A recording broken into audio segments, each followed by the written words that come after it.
Hello everyone. कैसे हैं आप लोग? मैं उम्मीद करता हूं आप अच्छे होंगे और आपकी तैयारी भी बेहतरीन ढंग से चल रही होगी।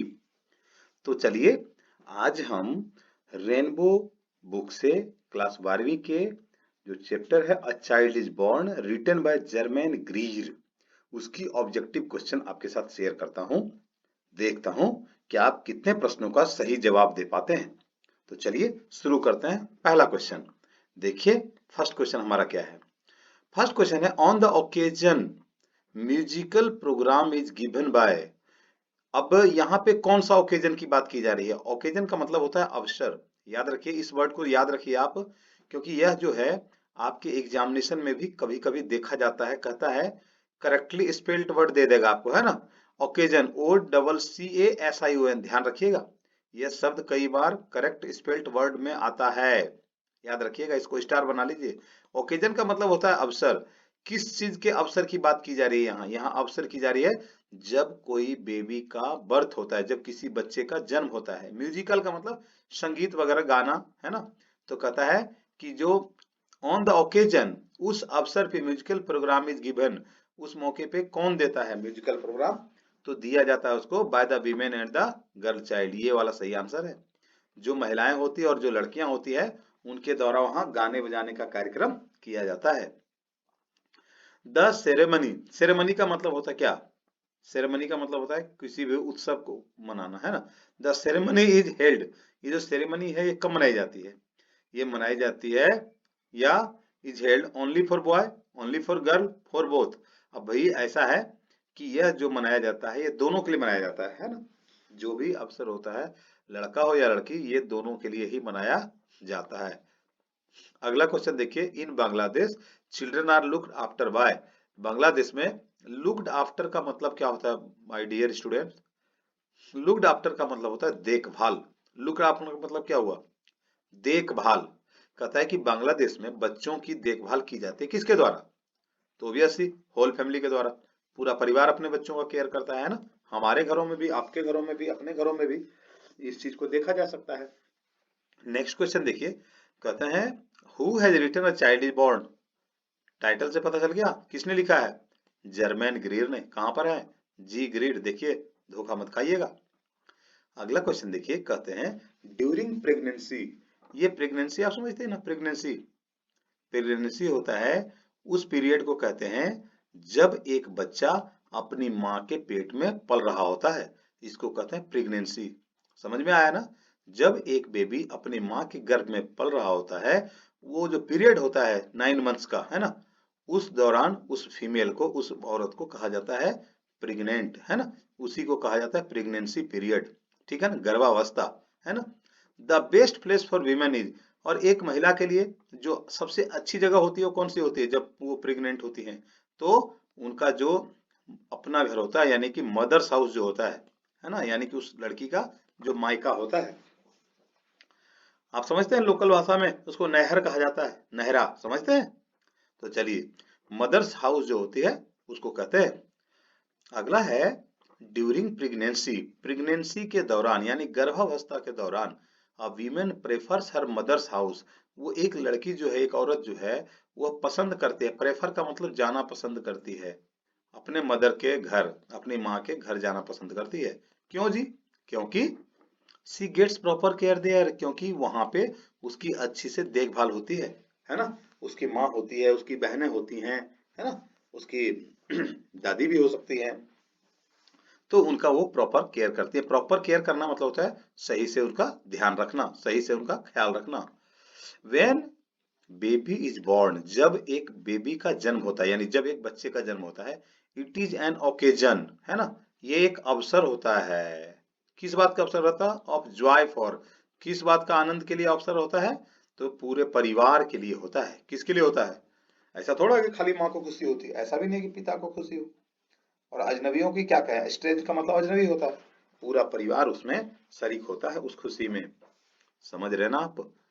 अच्छे से समझिए प्रश्नों को, आपसे गलती ना होने पाए। आपको मैं यह सलाह देता हूं कि आप वीडियो को अच्छी तरह से देखें ताकि कोई भी प्रश्न आपसे छूटने ना पाए। अगले क्वेश्चन की तरफ बढ़िए। द नेमिंग सेरेमनी, जो नामकरण संस्कार होता है हम लोगों में, नामकरण संस्कार, उसमें क्या होता है, वो जो महोत्सव मनाया जाता है वो कब मनाया जाता है, कैसे मनाया जाता है, वो भी बढ़िया होता है, लवली होता है ना, बहुत अच्छा होता है। अगला देखिए, the naming ceremony is held when the baby is 7 days old. नामकरण संस्कार तब मनाया जाता है, संस्कार तब किया जाता है, नेमिंग सेरेमनी जो मनाई जाती है ना, वो कब किया जाता है, जब बच्चा 7 days का होता है, 7 दिनों का होता है।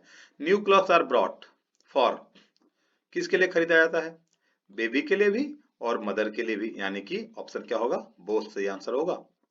नए कपड़े खरीदे जाते हैं उस अवसर पे। इन ट्रेडिशनल बर्थ, ट्रेडिशनल समझते हैं ना, पारंपरिक, जो हमारे गांव में दाई माँ हुआ करती थी, वह जो है बच्चों के और माँ के, जब बच्चे का जन्म होना होता था तो गांव की लोकल महिला कुछ होती थी जिनको इन चीजों का ज्ञान होता था, है ना, उसको दाई कहते थे हम लोग, है ना। और वो जो है, कहते हैं कि उस स्थिति में जो अगर पारंपरिक तरीका अगर अपनाया जाता था, है ना, तो जो बच्चे होते हैं, इन्फेंट का मतलब होता है बच्चा, समझ रहे हैं ना, इन्फेंट का मतलब बच्चा, और मदर, मोर्टेलिटी का मतलब होता है मृत्यु की दर, मरने की जो स्थिति होती थी, है ना, इज ग्रेटर, ज्यादा होती है ट्रेडिशनल तरीके से। किया अब क्या है ना, डॉक्टर के पास आप जाते हैं तो डॉक्टर प्रॉपर केयर करता है, उसको पता होता है कि कब कितनी दवाई देनी है, क्या करना है, कैसे करना है, जो कि ट्रेडिशनल तरीके में पता नहीं होता है ना, वो लोग अनुभव के आधार पे करते हैं, ठीक। तो देख लीजिए, इसका सही आंसर है ग्रेटर, ज्यादा खतरा होता है। अगला क्वेश्चन देखिए, कहता है in traditional society a pregnant women is primarily supported by, कहता है कि एक जो पारंपरिक, ट्रेडिशनल का मतलब क्या होता है, ट्रेडिशन जो है मतलब पारंपरिक सोसाइटी, समाज, पारंपरिक समाज जो होता है, अ प्रेग्नेंट वीमेन, एक जो गर्भवती महिला होती है, इज प्राइमरली सपोर्टेड बाय, उनको प्रायः सपोर्ट किया जाता है, प्राइमरली का मतलब मुख्य रूप से सपोर्ट किया जाता है, सपोर्ट का मतलब समझते हैं ना, क्या, समर्थन करना, उनका हेल्प करना, किसके द्वारा, किन्सफोक, किन्सफोक का मतलब होता है स्वजन, यानी कि अपने जो हमारे चाहने वाले लोग होते हैं उनके द्वारा किया जाता है। आप समझ रहे हैं बात को, बिल्कुल, अगर सही समझ रहे हैं तो किन्सफोक का मतलब होता है स्वजन, स्वजन का मतलब अपने लोग।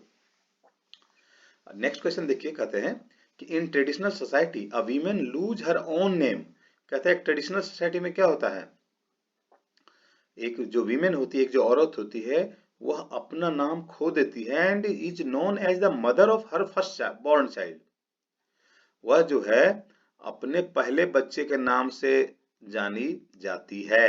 अब जरा इस क्वेश्चन का मतलब समझे, देखिए उदाहरण सुनिए तब आपको पता चल जाएगा। अरे पिंकिया की माई सुनती हो, इसका मतलब क्या हुआ, इसका मतलब हुआ कि पिंकिया जो है उस घर की सबसे बड़ी बच्ची है, या ये ये फलना के पिता हैं, मतलब किसी बच्चे का नाम दे दिया, बिपिनमा के फादर हैं, अरे बिपिन के पापा सुनते हैं, इसका मतलब क्या हुआ, इसका मतलब यह हुआ कि वह बिपिन जो है उस घर का पहला लड़का है, यानी कि माँ जो है अपना नाम खो जाती है, खो देती है अपना, और अपने बेटे या बेटी के नाम से जानी जाती है। कहते हैं लेकिन इसको जो है ना, जो वेस्ट है ना, वो क्या मानता है, वेस्ट का मतलब क्या है यहाँ, वेस्टर्न सिविलाइजेशन, यानी कि पश्चिमी देश जो है क्या मानता है, इसको आउटरेजियस मानता है। आउटरेजियस का मतलब होता है अपमानजनक। कहता भाई एक बच्चे का जन्म हुआ तो उस औरत का नाम उस बच्चे के लिए क्यों जाना जाएगा, औरत का अपना नाम है ना, तो इसीलिए ये आउटरेजियस, आउटरेजियस का मतलब होता है अपमानजनक। समझ रहे हैं बात को ना, समझ रहे हैं तो, अरे कहाँ ध्यान है आपका, इधर ध्यान दीजिए, कोई क्वेश्चन छूट ना पाए। चलिए अगले प्रश्न की तरफ बढ़िए। German Greer was born in, बताइए जी कब जन्म हुआ, आपको पता, आपको पता है जर्मन ग्रीड का बॉर्न जो है 1939 में हुआ है। कभी कोई डाउट रह जाए, कोई छूट जाए प्रश्न या कोई मिस हो जाए तो कमेंट करके जरूर बताइएगा मुझे। नेक्स्ट क्वेश्चन देखिए, Germaine Greer was educated in, आपको पता ही होगा ऑस्ट्रेलिया में उनका एजुकेशन हुआ था, और ऑस्ट्रेलिया में उनका जन्म हुआ था, याद है ना आपको, ये पहली ऐसी हमारे पास फीमेल राइटर है जिनको ऑस्ट्रेलिया से यहाँ पे ये किया गया है। Traditional method of the child birth is accepted dangerously, जो पारंपरिक तौर तरीका है ना बच्चे के जन्म होने का, उसको खतरनाक ज्यादा माना जाता है क्योंकि उसमें बहुत ज्यादा रिस्क होता है। Germaine Greer has written the lesson, कौन सा? Child is born. याद आ गया। Dash women has to observe various taboos rituals and pregnancy, यानी कि कहते हैं कस्टम, जो एक वीमेन होती है जब वो प्रेग्नेंट होती है ना, तो उनके पास जो है ऐसा माना जाता है, ये वाला ऑप्शन देखिए सही है, pregnant. Pregnant women has to observe various taboos. Taboos समझते हैं? टबूज क्या होती हैं? एक प्रकार की, आप ये टबू मतलब कहते हैं, कह सकते हैं दकियानूसी, समझते हैं? दकियानूसी हो सकता है। रिचुअल्स का मतलब होता है थोड़ा एक धार्मिक टाइप का, कह सकते हैं, है ना। कस्टम का मतलब रिवाज होता है, समझ रहे हैं इन सारे शब्दों को। ये टबू जो होता है ना, एक स्पेशल टर्म है जो उसके परिवार में या उसके खानदान में क्या चलन है उसके हिसाब से ये काम करते हैं, समझे। चलिए अगला क्वेश्चन देखिए। German Greek is dash writer, Australian writer होगी, हो गई। अगला क्वेश्चन देखिए। German Greek is a famous dash writer, आपको बताया था मैंने, ये फेमिनिस्ट की बात करते हैं, नारी की बात करते हैं, उसके अधिकार की बात करते हैं, इसलिए फेमिनिस्ट राइटर हो गई। ठीक है। अगला क्वेश्चन देखिए। रूपठोका is a kind of, Bangladesh में रूपठोका क्या है? फेरी टेल्स है। फेरी समझते हैं ना, फेरी, परियों की कहानी। क्या समझते हैं? परियों की कहानी। तो ये हो गया। इसके अलावा जो है आप देखिए, generally a pregnant women is sent to her mother's house, यानी कि पेरेंट्स हाउस, उनका जो अपना पेरेंट होता है, माता पिता, उसके घर में चली जाती हैं। In dash the husband wife due enjoy for more freedom and individuality, कहां पर? वेस्ट में। यहाँ पे हस्बैंड वाइफ दोनों ही इंजॉय करते हैं आजादी को, फ्रीडम को और इंडिविजुअलिटी। इंडिविजुअलिटी मतलब व्यक्तित्व, व्यक्तित्व कह सकते हैं इसको। A dash women visit her mother's house during pregnancy, an Indian women, जो भारतीय महिला होती है, अपनी प्रेगनेंसी के दौरान अपने माता पिता के घर चली जाती है। In dash child under the age of 5 और 6 are looked after by the whole family in Bangladesh, Bangladesh में 5 से 6 साल के बच्चे का पूरे परिवार के द्वारा क्या किया जाता है? देखभाल की जाती है। Sylheti women and her child are given new dress on the day of, कौन सा? 7th। ठीक है ना। और मुझे इसके साथ ही उम्मीद है कि आप क्वेश्चन समझ गए होंगे, अच्छे से आप कर रहे होंगे। और अगर फिर भी समझने में कोई दिक्कत हो तो जरूर आप जो है वीडियो को 2 बार 3 बार देखें। कोई प्रश्न हो तो कमेंट करें, और अगर पसंद आ रहा हो तो लाइक करें, सब्सक्राइब भी कर सकते हैं, दोस्तों में शेयर भी कर सकते हैं, अधिक से अधिक बच्चों तक पहुंचे। आप हमारे इस वीडियो का फायदा हो हर बच्चे को, मैं इसी उम्मीद करता हूँ, इसी उम्मीद के साथ मैं वीडियो बना रहा हूँ।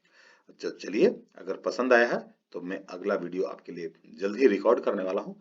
तब तक के लिए थैंक यू वेरी मच।